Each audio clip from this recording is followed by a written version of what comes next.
Sandali lang po. Bago nyo po kunin ang nakasanayan nyong merienda sa kusina, kailangan nyo po muna itong marinig.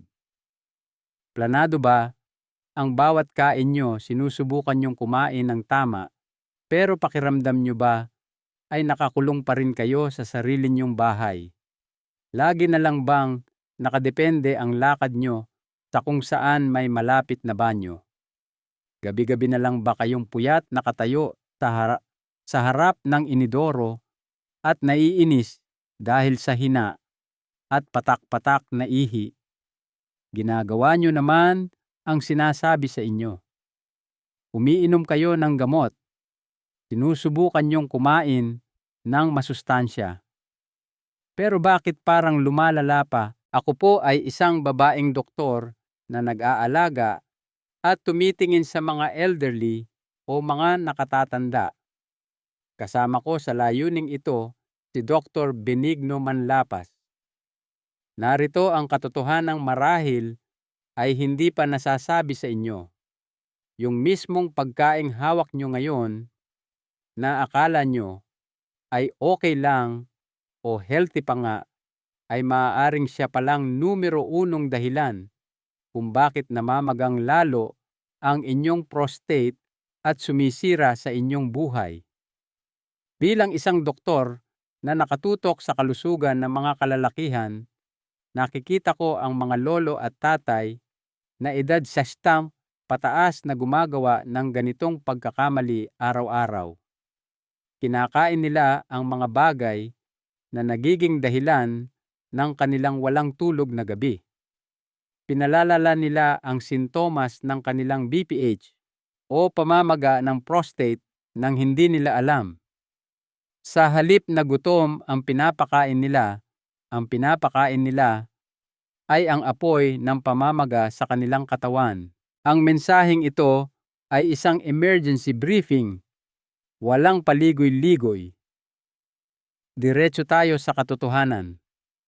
Una, ibubunyag ko ang 5 pinakamasamang merienda na bangungot para sa inyong prostate. Kailangan nyo itong malaman. Pagkatapos, ibibigay ko naman ang 5 pinakamagandang therapeutic na merienda na pwedeng magpakalma ng pamamaga, magprotekta sa inyong cells at tumulong para mabawi nyo ang inyong kalayaan. Magsimula na tayo. Umpisahan natin sa mga merienda na dapat nyo nang tanggalin o bawasan ng matindi simula ngayong araw. Ang 5 masamang merienda ay ang mga pula at processed na karne. Kasama na dito ang paborito niyong tapa tocino longganisa hotdog o luncheon meat. Ito yung mga pagkain na madalas nating isipin na pagkain ng tunay na lalaki. Parang ang sarap isipin na high protein ito, low carb at nakakabusog. Hindi po ba? Madali lang lutuin o bilhin. Sabi sa inyo, mas okay ito kaysa sa kanin o tinapay. Pero kailangan nyong malaman kung ano talaga ito. Isa itong patibong. Ang mga processed meats na ito ay puno ng 3 bagay na ayaw ng inyong prostate. Una, saturated fat. Ang taba na ito ay direktang nagpapalakas ng pamamaga sa katawan. Para sa isang lalaking may namamagang prostate, ang pagkain nito ay parang pagbubuhos ng gasolina sa apoy.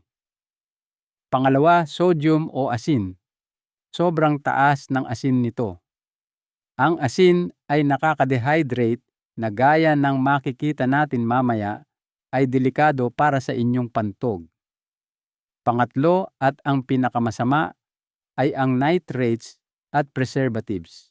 Kapag niluto ito sa mataas na init, nagiging compounds ito na kung tawagin ay HCAs at PAHs.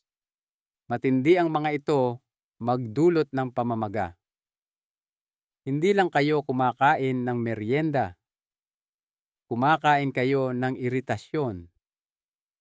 Kumukuha kayo ng 1 piraso ng pamamaga at ipinapasok nyo mismo sa inyong katawan. Simple lang ang batas natin dito. Hindi ito pang-araw-araw na pagkain. Hindi ito health food. Ito ay dapat once a month o minsan sa isang buwan lang. Magpapasalamat ang inyong prostate kung gagawin nyo ito. Ang ikaapat na masamang merienda ay ang mga maalat na chichirya. Kasama na dyan ang potato chips, pretzels, at kahit ang mga pritong mani na maraming asin na nabibili sa kanto o grocery. Ito ang makina ng dehydration. Yung paghahanap ng maalat tuwing hapon, napakalakas niyan. Magbubukas kayo ng isang bag ng chips o kukuha ng kaunting mani, parang walang masama, di ba? Ang problema ay hindi yung chip mismo. Ang problema ay kung ano ang ginagawa ng asin sa inyong sistema. Ang biglaang pasok ng sodium o asin ay agad na nagpapatuyo ng tubig sa katawan nyo o dehydration. At kapag dehydrated kayo, sinusubukan ng katawan nyo na magtipid ng tubig. Ang inyong ihi ay nagiging madilim, ang kulay matapang at acidic. Ngayon, isipin nyo ang inyong prostate. Malaki na nga ito, namumula at sensitibo pa. Yung matapang at acidic na ihi ay parang asido na dumadausdos sa inyong prostate at sa lining ng inyong pantog. Mahapdi, nakakairita at masakit. Ang iritasyon na ito ang nagbibigay sa inyo ng pakiramdam na parang ihing-ihi na kayo kahit kakatapos lang. Kahit hindi puno ang pantog nyo, natitrigger ang urgency sa bawat subo nyo ng maalat at may double whammy pa ang chips.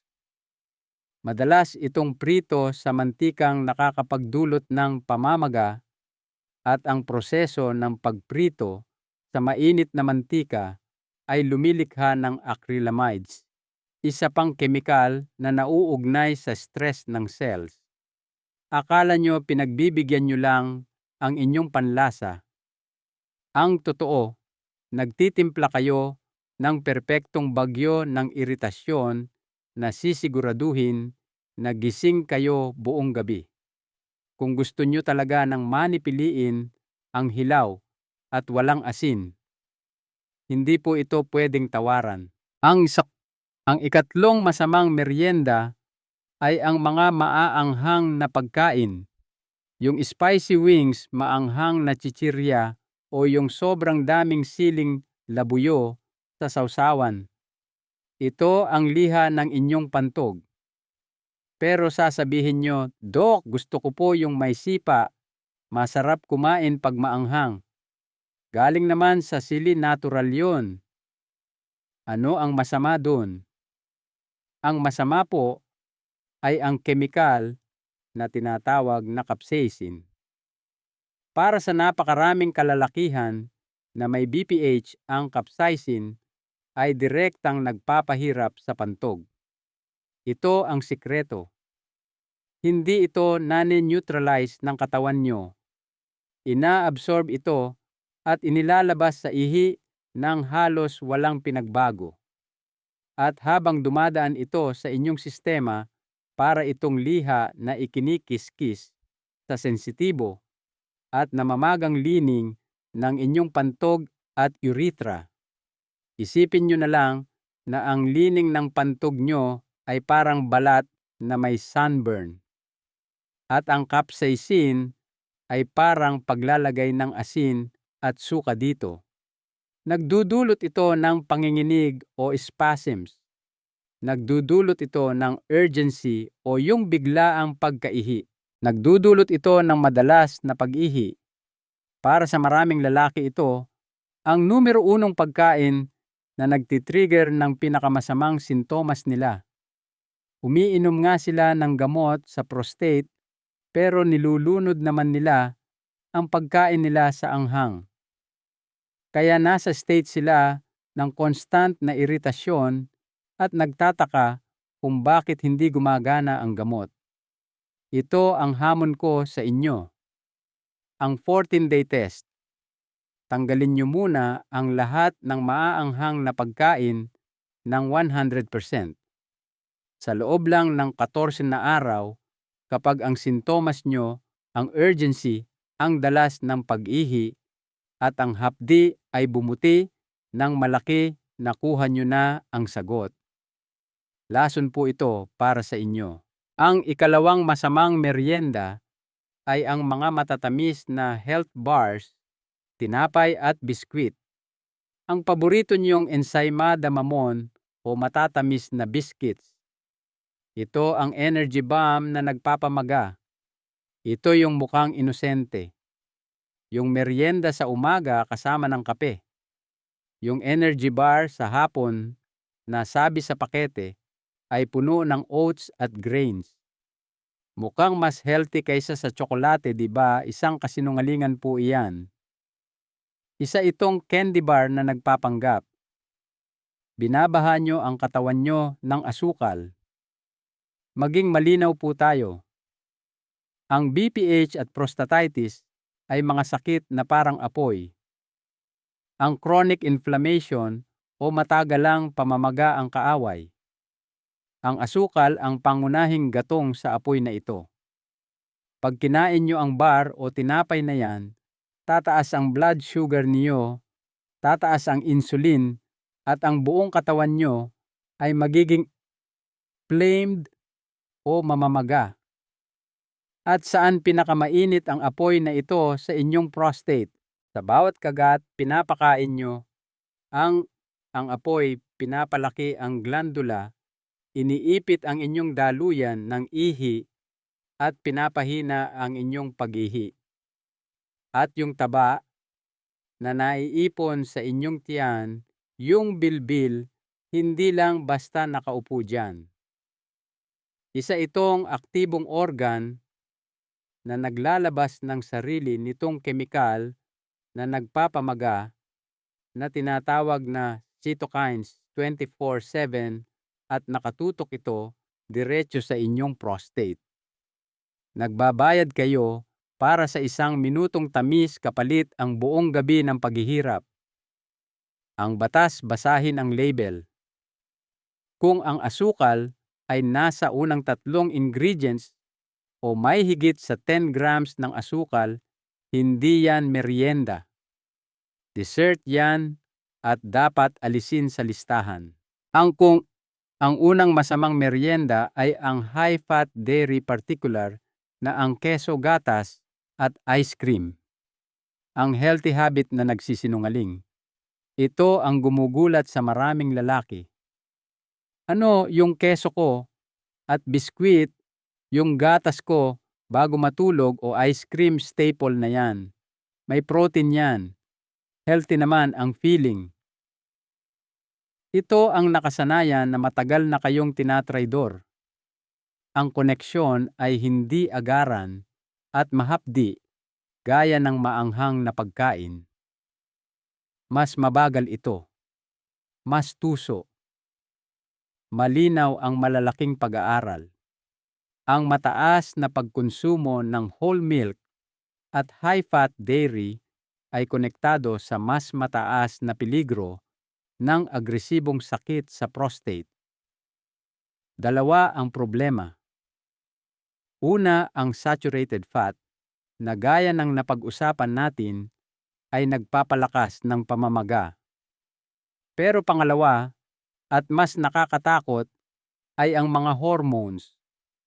Ang gatas ay dinisenyo ng kalikasan para sa isang bagay lang, palakihin ang isang sanggol na baka para maging isang dambuhalang toro sa pinakamabilis na paraan. Puno ito ng growth factors particular na ang insulin-like growth factor 1 o IGF-1. Sabi nga sa pangalan growth factor, inuutusan nito ang mga cells na lumaki. Ngayon, tanungin nyo ang sarili nyo bilang isang lalaking edad 60 pataas na. May prostate na lumalaki na ng kusa at wala sa kontrol, gusto nyo bang kumain ng isang malakas na natural growth hormone araw-araw? Literal na sinasabihan nyo ang prostate nyo na lumaki. Ang araw-araw na nakasanayang ito ay isang peligro na hindi nyo pwedeng balewalain. Tigil muna. Nakita nyo na ang problema. Ngayon naman ay ang solusyon. Dumaan na tayo sa apoy. Siguro tinitignan nyo ngayon ang inyong kusina ng may takot. Nararamdaman nyo ang bigat. Nakikita nyo ang sarili nyo sa mga description ko. Maaaring galit kayo o frustrated, iniisip na ano na lang ang natitirang pwedeng kainin. Mabuti yan. Ang galit na walang aksyon ay walang silbi. Nasa kalagitnaan na tayo. Karamihan ng tao ay titigil na dito. Narinig na nila ang masama. Kukuha na lang sila ng plain na tinapay at iisiping ligtas na sila. Mali sila. Ang susunod na 5 merienda ay hindi lang basta ligtas na opsyon. Hindi lang sila mas mainam na alternatibo. Ang mga ito ay sandata. Ang mga ito ay gamot. Ito ang lunas. Kung aalis kayo ngayon, natutunan nyo lang kung paano maging miserable. Manatili kayo at ituturo ko sa inyo kung paano lumaban at mag-enjoy pa rin sa pagkain. Pumunta na tayo sa magandang bahagi sa mga solusyon sa paggaling. Ang mamakub. Ang ika-5 healthy snack ay ang mga hilaw at walang asin na nuts. Particular ang walnuts at almonds. Ang omega-3 shield. Pero teka, baka sumisigaw kayo. Dok, kasasabi nyo lang na bawal ang mani. Hindi po ang sabi ko, bawal ang maalat na mani na nagpapadehydrate. Bawal ang processed nuts na prito sa mantika. Ang hilaw at walang asin na walnuts ay ibang-iba. Ito ay gamot. Ang walnuts ay puno ng omega-3 fatty acids. Ito ay malakas na anti-inflammatory compounds. Sila ang bumbero at direktang pumupunta sa pinagmumulan ng pamamaga. Mas maganda pa ang walnuts at almonds ay puno ng tinatawag na beta-sitosterol. Ito ay natural na compound mula sa halaman na napatunayan sa maraming pag-aaral na nagpapaganda ng daloy ng ihi at nakakabawas sa pakiramdam na parang may naiwan pa sa pantog pagkatapos umihi. Tumutulong ito na maubos ang laman ng pantog nyo. Mayroon din itong magnesium at ibang minerals na tumutulong mag-relax ng smooth muscle tissue sa inyong prostate at pantog, at yung parehong tissue na tinatarget ng inyong gamot na alpha blocker. Isang maliit na dakok, mga 1/4 cup ito na ang bago niyong merienda. Maglagay sa sasakyan.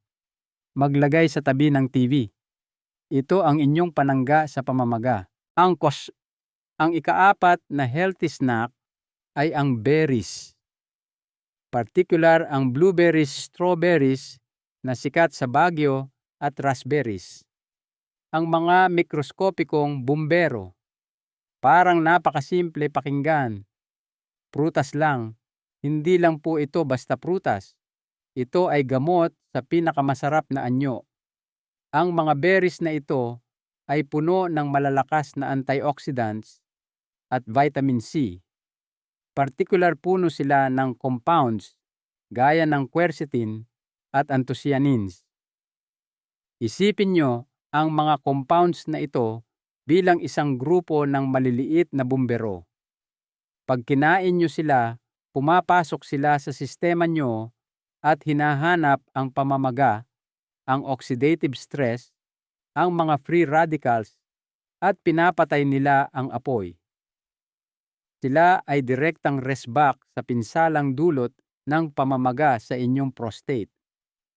Dagdag pa, mataas sila sa fiber at mababa sa asukal, kaya hindi tataas ng bigla ang blood sugar nyo at hindi magpapalala ng pamamaga gaya ng mangyayari kung kakain kayo ng sobrang daming matamis na mangga o ubas.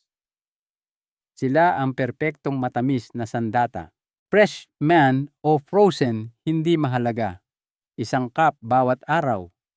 Pwede niyong kainin ng ganyan lang o gaya ng makikita natin, ihalo sa ating number 1 snack. Ang ikatlong healthy snack ay ang pumpkin seeds o sa atin ay buto ng kalabasa.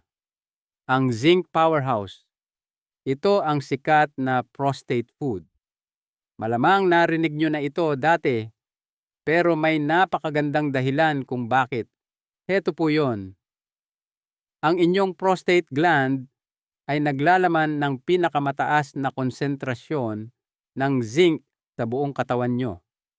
Ang zinc ay kritikal na mineral para sa function ng prostate. Ito ay malakas na anti-inflammatory at mahalaga para sa immune system. At heto ang problema.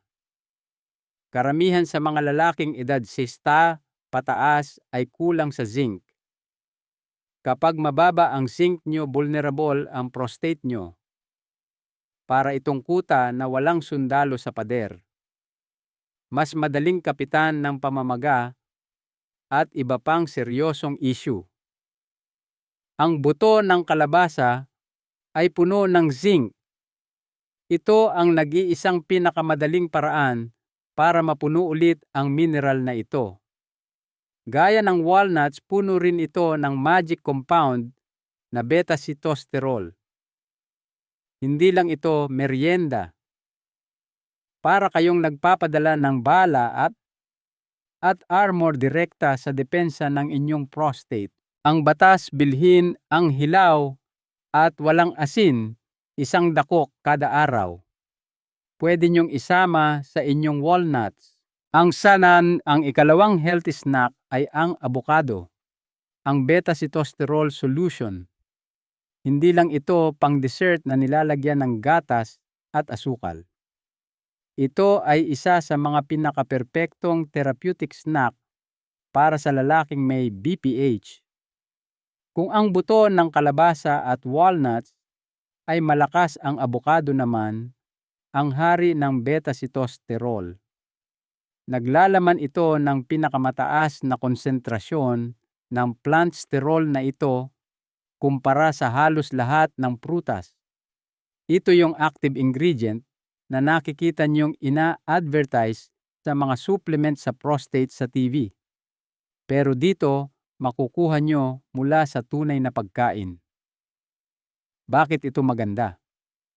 Ang beta-sitosterol ay napatunayan sa mga clinical studies na nagpapabuti ng daloy ng ihi at binabawasan ang post-void residual volume. Yan ang medical term para sa pakiramdam na parang may laman pa ang pantog nyo. Pinaniniwala ang gumagana ito sa pamamagitan ng pagpigil sa enzyme na 5-alpha reductase, katulad ng paano gumagana ang ilang gamot sa prostate. Tumutulong ito na bawasan ang pag-convert ng testosterone papuntang DHT, ang hormone na nagpapalaki ng prostate. Kumakain kayo ng natural na bersyon ng prostate supplement. Isang pro tip, ang avocado ay healthy fat. Gaya ng natutunan natin, ang lycopene na nasa kamatis ay fat soluble. Kaya kumain ng kalahating avocado kasabay ng inyong low sodium tomato juice. Ang taba mula sa avocado ang susi para ma-absorb ng katawan ang lycopene. Ito ay 1-2 punch na proteksyon para sa prostate. Ang unang healthy snack ay ang probiotic yogurt o kefir. ang gut-prostate axis. Ngayon siguradong naguguluhan na kayo. Nagbibiro ba kayo, Doc, ang keso ang number 1 na pinakamasama tapos yogurt ang number 1 na pinakamaganda? Paano? Makinig pong mabuti. Ito ang pinakamahalagang konsepto na matututunan nyo. Tinatawag itong gut-prostate axis. Ang high-fat na keso at gatas ay ang problema. Ang fermented dairy ay ang lunas. Ang proseso ng fermentation o pagbuburo ay magic. Ang good bacteria o probiotics ay kinakain ang mga problemadong asukal ang lactose. At sa prosesong iyon, gumagawa sila ng bilyon-bilyong kakampi. Heto ang totoo. Ang tiyan nyo ay nag-aapoy. Ang hindi malusog na tiyan na puno ng bad bacteria mula sa habambuhay na pagkain ng asukal at processed foods ay nagkakalat ng pamamaga sa buong katawan nyo. Kapag sira ang lining ng inyong bituka, ang mga toxins at inflammatory proteins ay tumatagos sa inyong dugo. Ang pamamagang ito ay naghahanap ng matitirahan. At para sa mga lalaking edad 60, pataas ang tirahan na iyon ay madalas sa prostate. Ang kefir o plain probiotic yogurt, gaya ng Greek yogurt, ay isang hukbo. Hukbo ito ng good bacteria na iniinom nyo. Nagmamartsa ito sa inyong tiyan. Pinapatay nila ang mga kalaban. Inaayos nila ang lining ng bituka at pinapakalma nila ang apoy sa pinagmumulan nito. Hindi nyo lang pinagagaling ang inyong panunaw. Pinagagaling nyo ang inyong prostate mula sa malayo. Ito ang pinakamalakas na pangmatagalang estratehiya para sa kalusugan ng prostate. Ang batas bumili ng plain, walang asukal na Greek yogurt o kefir. Ngayon, ihalo nyo ang inyong berries at walnuts. Kakagawa nyo lang ng Ultimate Prostate Super Snack. Nakarating na kayo sa dulo at ngayon alam nyo na ang katotohanan. Ang pagpili ay hindi na nakatago. Nasa harap nyo na ito. Sa kaliwang kamay nyo ay may processed meat o isang dakok ng maalat na biskwit at keso. Ang meryendang iyan ay gabi ng paghihirap. Iyan ay urgency. Iyan ay frustration. Iyan ay mahinang ihi. Iyan ay pamamaga. Sa kanang kamay nyo naman ay isang mangkok ng yogurt na may berries at walnuts.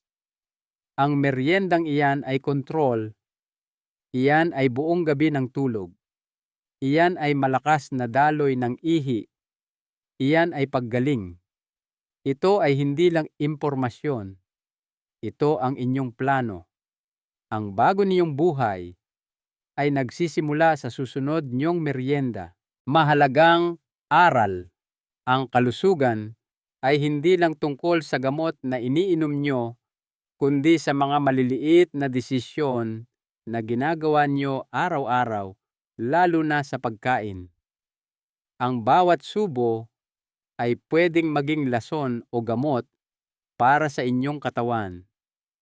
Piliin nyo ang magpapagaling sa inyo, hindi ang magpapahirap. Kung may kilala kayong ibang tatay-lolo o kaibigan na nagdurusa ng tahimik masyadong proud o nahihiyang pag-usapan ito, ibahagi nyo sa kanila ang mensaheng ito. Ang pagpapadala nito sa kanila ay hindi lang simpleng tulong. Maaaring ito ang bagay na magliligtas sa kanila. Mag-comment sa ibaba, mag-subscribe at i-share ito sa lahat dahil ang katotohanan ay narito at dadalhin ko ito sa inyo. Humayo na kayo. Ang bago niyong buhay ay naghihintay.